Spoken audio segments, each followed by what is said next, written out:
ನಮಸ್ಕಾರ. ಕನ್ನಡ ಒನ್ಗೆ ಸ್ವಾಗತ. ನಾನು ನಿಮ್ಮ ಭಾಗ್ಯನಾರಾಯಣ ಪೊಕ್ಕವರಪು. ಉತ್ತರ ಪ್ರದೇಶದಲ್ಲಿ ಚುನಾವಣೆಗಳು ಹತ್ತಿರ ಬರ್ತಿದ್ದಂತೆ ಉತ್ತರ ಪ್ರದೇಶದಲ್ಲಿ ರಾಜಕೀಯ ಚಟುವಟಿಕೆಗಳು, ರಾಜಕೀಯವಾದಂತಹ ಚರ್ಚೆಗಳು ದೊಡ್ಡ ಮಟ್ಟದಲ್ಲಿ ನಡೀತಾ ಇದ್ದಾವೆ. ಅದರ ಭಾಗವಾಗಿ ನಾವಿವತ್ತು ಒಂದು ವಿಚಾರದ ಬಗ್ಗೆ ಚರ್ಚೆ ಮಾಡಬೇಕಾಗಿದೆ.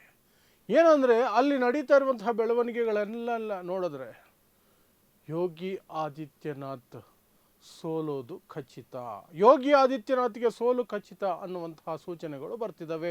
ಯಾಕೆ, ಯಾವೆಲ್ಲ ಅಂಶಗಳನ್ನು ಇಟ್ಕೊಂಡು ನಾನು ಈ ಮಾತು ಹೇಳ್ತಾ ಇದ್ದೀನಿ ಅನ್ನೋದನ್ನು ಒಂದೊಂದೇ ಅಂಶಗಳನ್ನು ಬಿಡಿಸಿ ನಿಮಗೆ ವಿವರಿಸುವಂತಹ ಪ್ರಯತ್ನವನ್ನು ಮಾಡ್ತೀನಿ.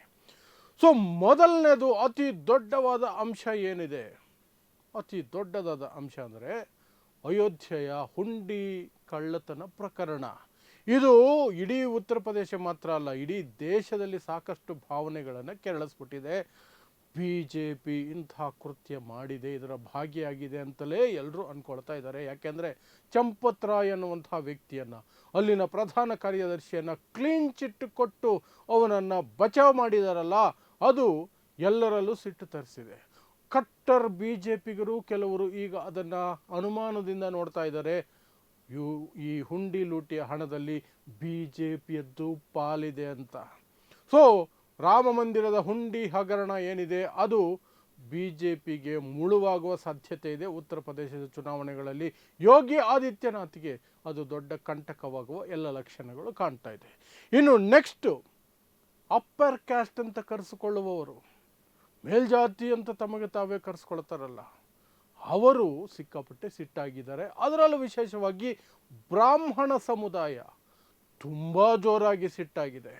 ನಮ್ಮನ್ನು ಮಲತಾಯಿಯ ಹಾಗೆ ನೋಡ್ಕೊಳ್ತಾ ಇದ್ದಾರೆ ಯೋಗಿ ಆದಿತ್ಯನಾಥ್ ಮತ್ತು ಅವರ ಸರ್ಕಾರ ಅಂತ ಬ್ರಾಹ್ಮಣರ ಅಖಿಲ ಭಾರತ ಬ್ರಾಹ್ಮಣ ಮಹಾಸಭಾ ಸಭೆ ಮಾಡಿ ಆರೋಪ ಮಾಡಿದೆ.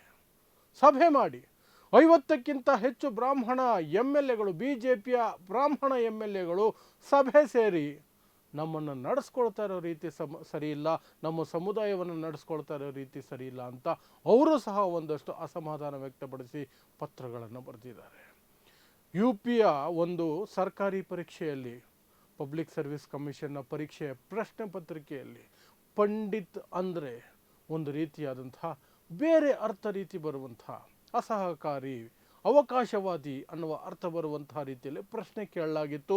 ಅದರ ಬಗ್ಗೆಯೂ ಸಹ ಅಲ್ಲಿನ ಬ್ರಾಹ್ಮಣ ಸಮುದಾಯ ಸಿಟ್ಟು ಮಾಡಿಕೊಂಡಿದೆ. ಹೀಗೆ ಹಂತ ಹಂತವಾಗಿ ಬ್ರಾಹ್ಮಣ ಸಮುದಾಯ ಯಾವ್ಯಾವುದೋ ವಿಚಾರಗಳನ್ನು ಮುಂದಿಟ್ಕೊಂಡು ಈಗ ಯೋಗಿ ಆದಿತ್ಯನಾಥ್ ವಿರುದ್ಧ ಒಂದು ರೀತಿಯಾಗಿ ವಿರೋಧವನ್ನು ವ್ಯಕ್ತಪಡಿಸ್ತಾ ಇದೆ.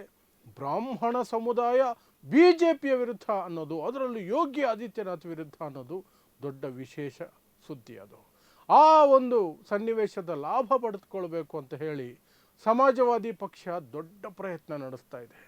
ಅವರ PDA ಫಾರ್ಮುಲಾ ಇದೆಯಲ್ಲ, ಪಿಚಡಾ ದಲಿತ್ ಆದಿವಾಸಿ ಅನ್ನೋದು, ಅದರಲ್ಲಿ PD ಅಂದರೆ ಪಂಡಿತ್ ಅಂತ ಹೇಳ್ಕೊಂಡ ಅಖಿಲೇಶ್ ಯಾದವ್ ಸಮಾವೇಶವನ್ನು ನಡೆಸ್ತಾ ಇದ್ದಾರೆ. ಕಾಂಗ್ರೆಸ್ಸು ಒಂದು ಕಡೆ ಬ್ರಾಹ್ಮಣರನ್ನ ಸೆಳೆಯೋ ಪ್ರಯತ್ನ ನಡೆಸ್ತಾ ಇದ್ದಾರೆ. BSP 2007ರ ಮ್ಯಾಜಿಕ್ಕನ್ನು ರಿಪೀಟ್ ಮಾಡೋದಕ್ಕೆ ಬ್ರಾಹ್ಮಣರು ಹೇಗೆ ಆಗ BSPಯನ್ನು ಬೆಂಬಲಿಸಿದ್ರು ಅದೇ ರೀತಿ ಮತ್ತೆ ಬೆಂಬಲಿಸುವ ನಿಟ್ಟಿನಲ್ಲಿ ಏನು ಮಾಡಬಹುದು ಅದನ್ನು ಮಾಯಾವತಿಯವರು ಟ್ರೈ ಮಾಡ್ತಾ ಇದ್ದಾರೆ.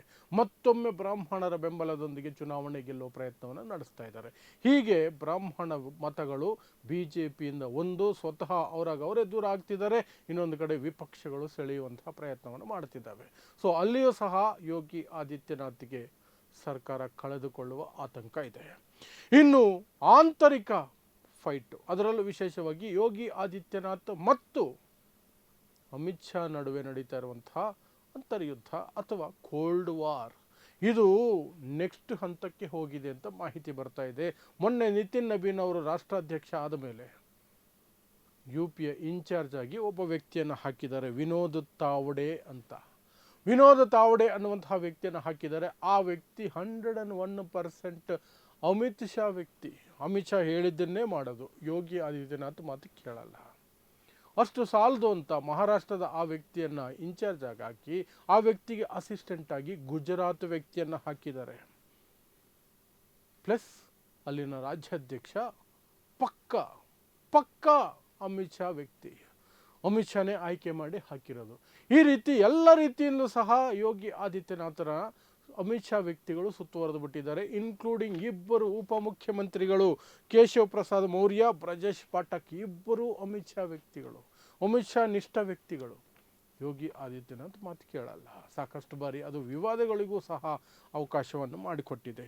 ಇನ್ನು ಜೆನ್ ಝಿ ಮತ್ತು ಜೆನ್ ಆಲ್ಫಾ ಇದೆಯಲ್ಲ, ಅದರ ಆತಂಕ, ಅದು ಮಾಡ್ತಿರುವಂತಹ ಇಕ್ಕಟ್ಟಿನ ಸನ್ನಿವೇಶಗಳಿದೆಯಲ್ಲ, ಉತ್ತರ ಪ್ರದೇಶಕ್ಕೂ ನಾಟುತ್ತಾ ಇದೆ.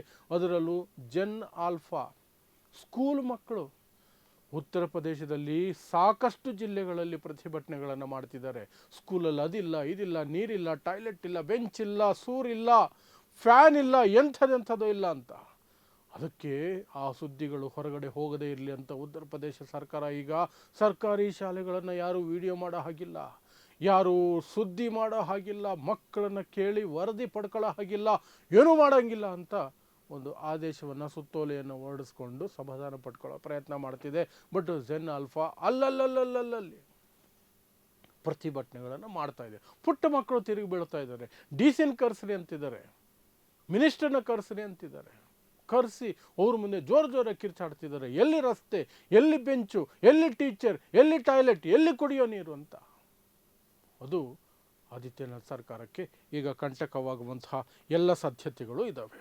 ಅದರ ಜೊತೆಗೆ ಮೈತ್ರಿ ಕಡೆಯಿಂದ ಬರ್ತಿರುವಂತಹ ಬೇಡಿಕೆಗಳಿದಾವಲ್ಲ, ಅವು ಸಹ ದಿನಂಪ್ರತಿ ಹೆಚ್ಚಾಗ್ತಾನೆ ಹೋಗ್ತಾ ಇದ್ದಾವೆ. ಅದರಲ್ಲೂ ವಿಶೇಷವಾಗಿ ನಿಷಾದ್ ಪಾರ್ಟಿ ಓಪನ್ ಆಗಿ ಹೇಳ್ಕೊಂಡಿದ್ದಾರೆ, ನಾವು ಕೇಳಿದಷ್ಟು ಸೀಟ್ ಕೊಡಲಿಲ್ಲ ಅಂತ ನಾವು ಸಮಾಜವಾದಿ ಪಕ್ಷದಿಂದ ಹೊರಗಡೆ ಬಂದ್ವಿ.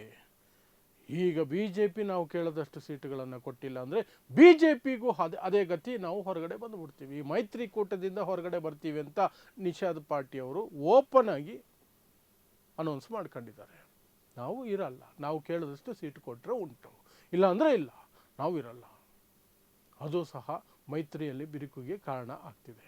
ಇದೆಲ್ಲದರ ನಡುವೆ 2024ರ ಲೋಕಸಭಾ ಚುನಾವಣಾ ಫಲಿತಾಂಶಗಳು ಇವರನ್ನು ಹೆದರಿಸ್ತಾ ಇದ್ದಾವೆ, ಸಿಕ್ಕಾಪಟ್ಟೆ ಹೆದರಿಸ್ತಾ ಇದೆ. ಲೋಕಸಭಾ ಚುನಾವಣೆಯಲ್ಲಿ 80ರಲ್ಲಿ 72 ಸೀಟ್ ಗೆದ್ದು ಬಿಡ್ತೀವಿ ಅಂದ್ಕೊಂಡಿದ್ರು. ಬಟ್ BJP ಮತ್ತು ಮೈತ್ರಿ ಪಕ್ಷಗಳು ಗೆದ್ದಿದ್ದು ಕೇವಲ 33 ಸೀಟು. 72ರಿಂದ 33, 72 ಅವರ ನಿರೀಕ್ಷೆ, 33 ಗೆದ್ದಿದ್ದು. ಕಾಂಗ್ರೆಸ್ ಮತ್ತು ಸಮಾಜವಾದಿ ಪಕ್ಷ ಇಂಡಿಯಾ ಮೈತ್ರಿಕೂಟ ಗೆದ್ದಿದ್ದು 43 ಸೀಟು. ಇವ್ರಿಗಿಂತ 10 ಸೀಟು ಹೆಚ್ಚಿಗೆ ಗೆದ್ದರು. ಆ ಕಾರಣಕ್ಕೆ ನರೇಂದ್ರ ಮೋದಿ ಬಹುಮತ ಕಳ್ಕೊಳ್ಬೇಕಾಯಿತು. ಮಿತ್ರ ಪಕ್ಷಗಳಿಲ್ಲದೆ ಸರ್ಕಾರ ರಚನೆ ಅಥವಾ ಸರ್ಕಾರ ನಡೆಸ್ಕೊಂಡು ಹೋಗೋದು ಸಾಧ್ಯ ಇಲ್ಲ ಅನ್ನುವ ಪರಿಸ್ಥಿತಿ ನರೇಂದ್ರ ಮೋದಿಗೆ ಬಂತು. BJPಗೆ ಕೇವಲ 240 ಬಂತು.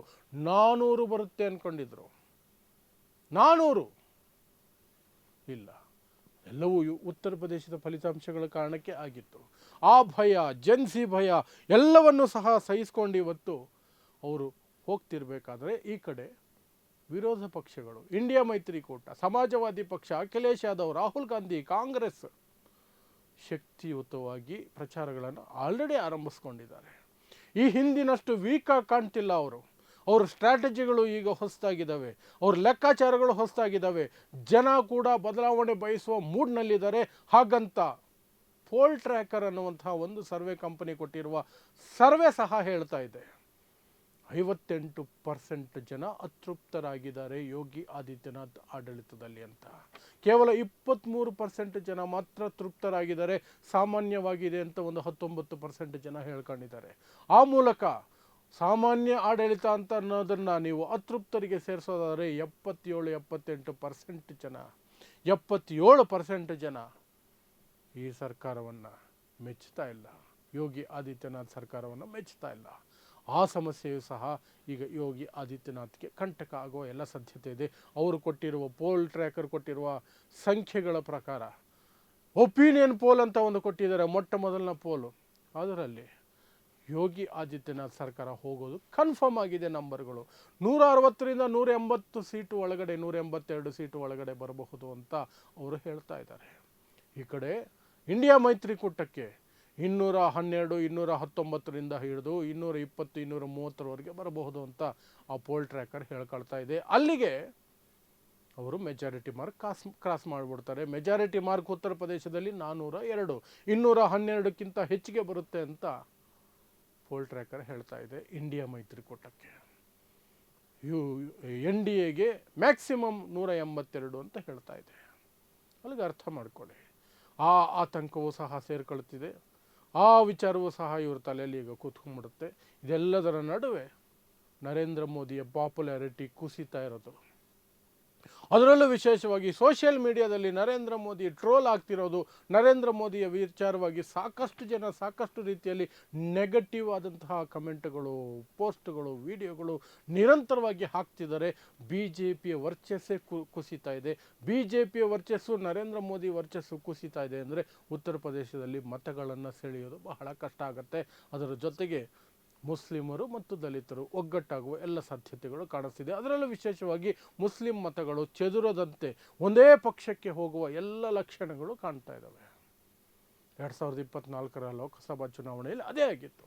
ಲೋಕಸಭಾ ಚುನಾವಣೆಯಲ್ಲಿ ಮುಸ್ಲಿಂ ಮತಗಳು ಸೀದಾ ಕಾಂಗ್ರೆಸ್ ಮತ್ತು ಸಮಾಜವಾದಿ ಪಕ್ಷ ಅಥವಾ ಇಂಡಿಯಾ ಮೈತ್ರಿಕೂಟಕ್ಕೆ ನೇರವಾಗಿ ಹೋದವು, ಚದುರಲಿಲ್ಲ, ಅಲ್ಲಿ ಇಲ್ಲಿ ಚದುರಲಿಲ್ಲ.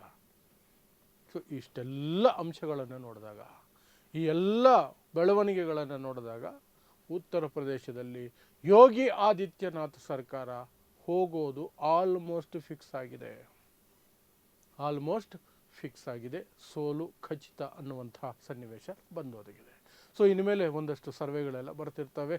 ಎಲ್ಲವನ್ನೂ ಸಹ ನಿಮ್ಮ ಮುಂದೆ ಇಡುವಂತಹ ಪ್ರಯತ್ನವನ್ನು ನಾನು ನಮ್ಮ ಚಾನಲ್ ಮೂಲಕ ನಿರಂತರವಾಗಿ ಮಾಡ್ತಾ ಇರ್ತೇನೆ ಅಷ್ಟೇ. ಸೊ ನೋಡ್ತಾ ಇರಿ ಸಮಾಜಕ್ಕಾಗಿ ಕನ್ನಡ 1 ನ್ಯೂಸ್. ನಮಸ್ಕಾರ.